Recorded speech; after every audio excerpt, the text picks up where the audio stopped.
Enoch explains the speeches of Adam and Kenan, 12 November 1840. And behold, when Kenan had completed his dream speech in a most fluent and pleasant form, they all looked at him and bowed to him, for they were amazed and did not know what to make of it. Finally, Father Seth overcame his amazement, and gratefully raising his eyes to heaven, began to speak to the children present as follows. O Kenan, O children, what is this? What does this mean? And what shall become of it?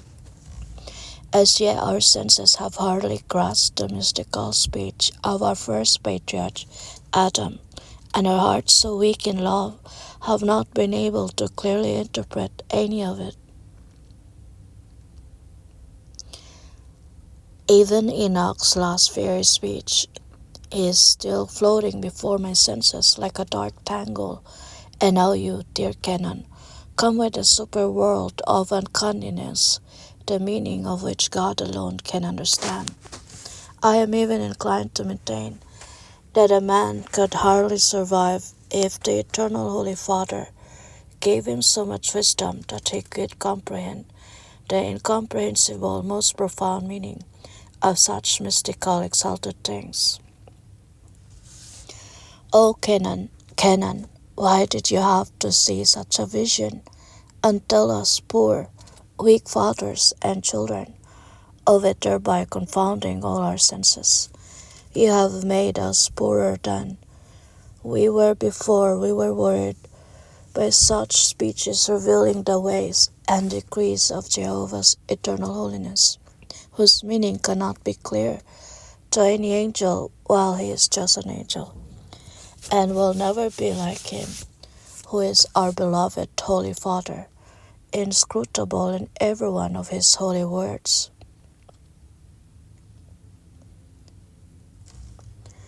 O children, forget that you have heard such things from the mouth of dear Kenan, and admit together with me in the deep contrition and humility of our hearts, so we can love that all of us are incapable of anything.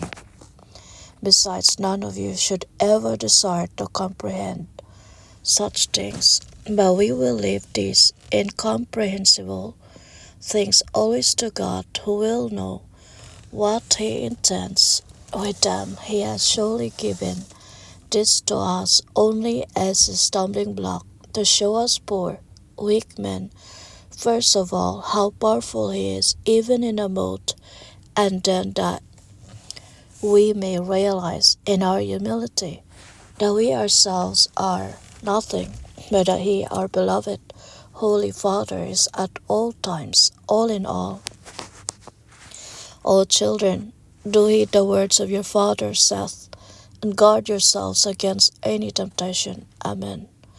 And when Seth had ended his well-considered speech, Enoch, the exceedingly pious, stepped forward, bowed to the Father, and asked permission to say a few words on the subject, because he had just received an inner summons to do so.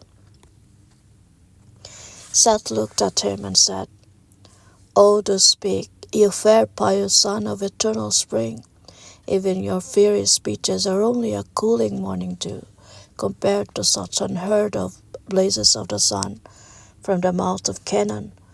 It will be good for all of us if you could smother them a bit. So do speak. Actually, you should already have done so.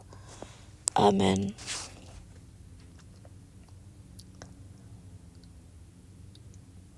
They all assented to the wish of Seth, and Enoch began to speak as follows.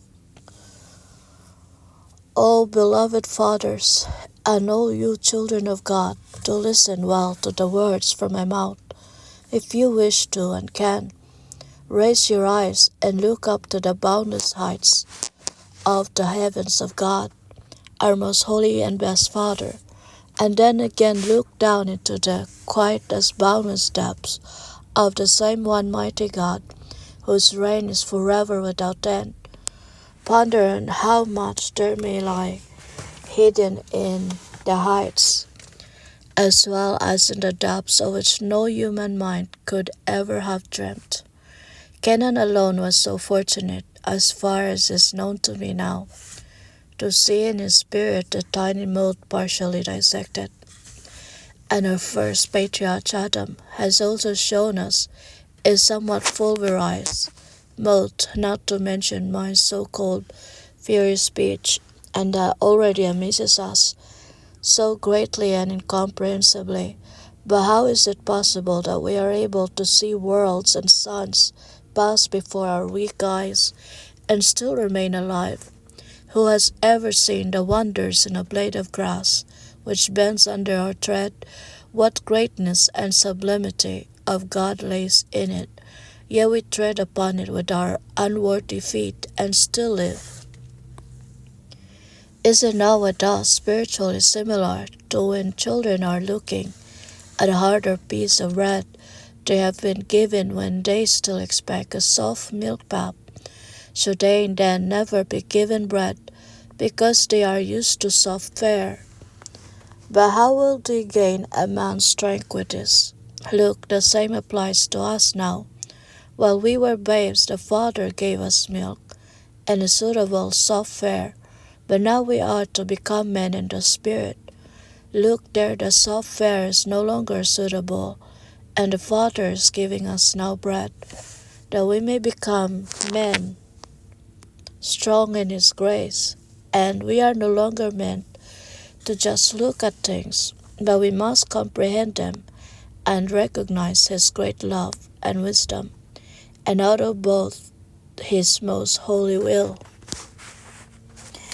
If our first father Adam told us of the preliminary ways of his spirit that once lost its way in untrue, which also our spirit became lost, and confounded, there is truly nothing so incomprehensible in it, for the spirit had to be in existence prior to the body, just as God was there before any creature, which only came forth from Him, since He is the first cause of all things. For whom did this frail structure of clay have to be created if it had not been for the necessarily already long existent spirit, for which, for the sake of its freedom test, God our Holy Father prepared this habitation? Actually, no hen has ever laid an empty egg.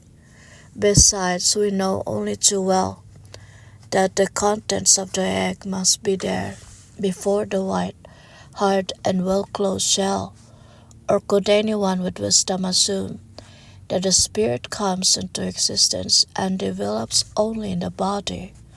One who could think thus would be 1,000 times more stupid than a person who built a hut for someone who does not yet exist, being of the crazy opinion that once the hut is ready, it would create the resident out of itself. Why is procreation before coming into existence? Why the man before the woman? How do we hear the wind blowing from a distance while our trees are still standing motionless? Once the wind has come upon our trees, all the little branches are moving. Did not the wind have to be there first in order to come to us and steer our trees to such activity? The trees have surely not created the wind, but the wind has freely come upon them and made them alive.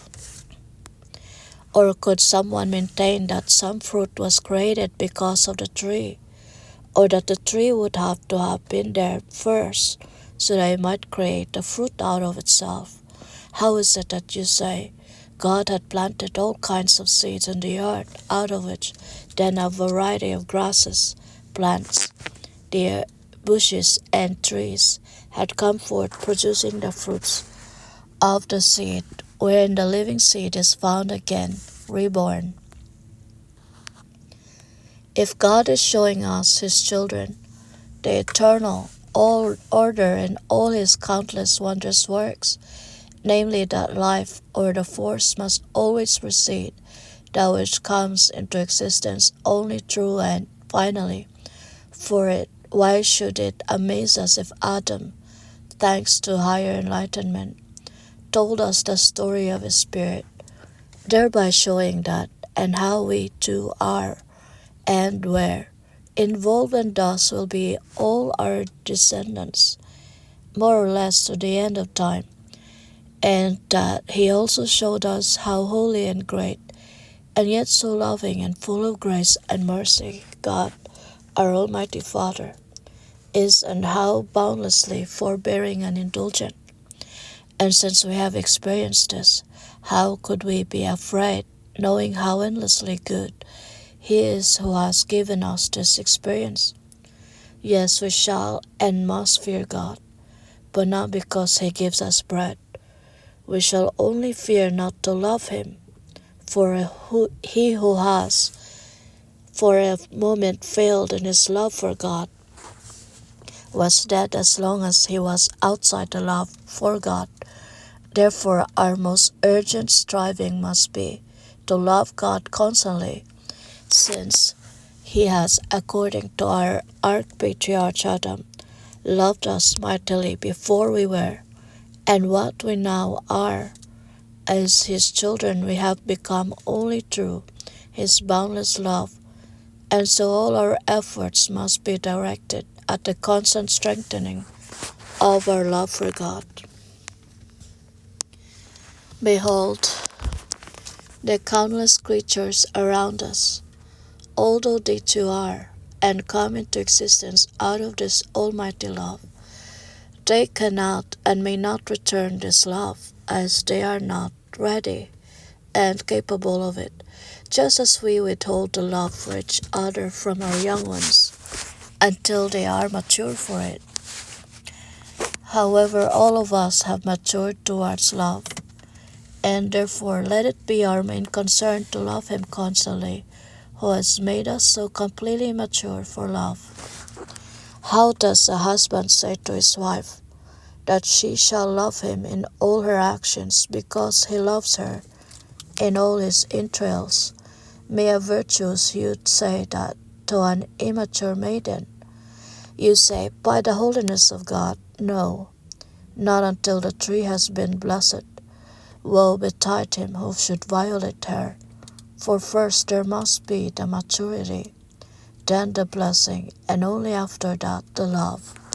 O fathers, you are quite right according to the will of God to say this.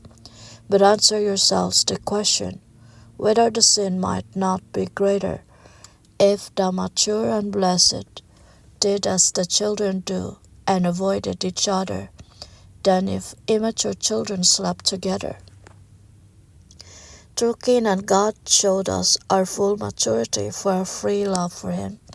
Why then does this amaze us? As if we were immature children, when we should rather wonder why we are all so lukewarm and variable like waves in our love, whereby the grace within us is scattered like the sun on the restless surface of the water. I say, Kenan's dream tell us nothing else, but that we must love God our Holy Father more and more with all our strength, and in this love regret every loveless moment which has deadened us during all the time we have been without love, for living and loving is one and the same. He who has life is living in the joyousness of his existence, of which he is well aware, and is thus a friend of life. But someone who has lost the joy about his own life would lose also his life as soon as he lost the inclination to live, and would become a suicide, as Cain became a fratricide. I would die twice, first out of the love of God, and then out of his own love. Behold our love, or our love. Behold our life, or our love is in God, and God alone is our love and life. If we became weak and indifferent in our love for God, our life also would gradually weaken, with the result that in this dumbness of life we would see the things in and around us as if we were blind and deaf. and we would not comprehend anything that happened in and around us, but think when the Holy Father came to us, who are so lazy and indolent in our love, to awaken us with His grace, that it did not befit us to become awake in love. O dear fathers, far be this from us. For our God is an earnest God and super holy as our most loving Father, and does not enjoy teasing and temptations. For why should He who has counted all our hairs long before they grew on our heads tempt us, as if He did not know what we would do? Oh, this He does not need. But we are all the more in need of His grace. His grace is not to tease or tempt us, but it is the pure blessed gift of the Holy Father, who wants to more and more strengthen our weakened life in His love.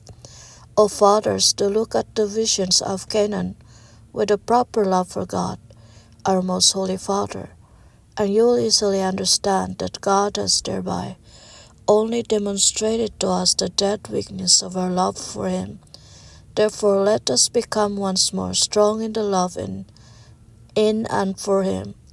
Then everything will become clear to us, which so far has remained obscure. Amen.